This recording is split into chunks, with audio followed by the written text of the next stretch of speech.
Hi, my name is Antonio Zamora with A&J Vineyard Supply, and today I'm going to show you how to load up a 100-pound roll of wire on our adjustable A&J wire spinner.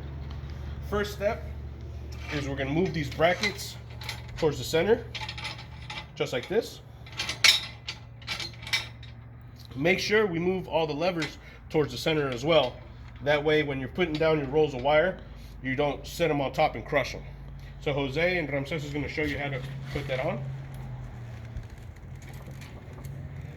From here, we're going to move all our brackets back out to the outside to secure them against the wire, just like that. Here, we're going to lift up the lever and turn it like this to tighten up our bracket.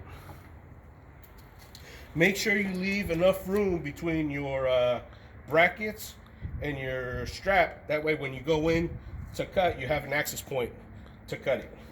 And that's how you load up a 100-pound roll of wire on our A&J adjustable wire spinner.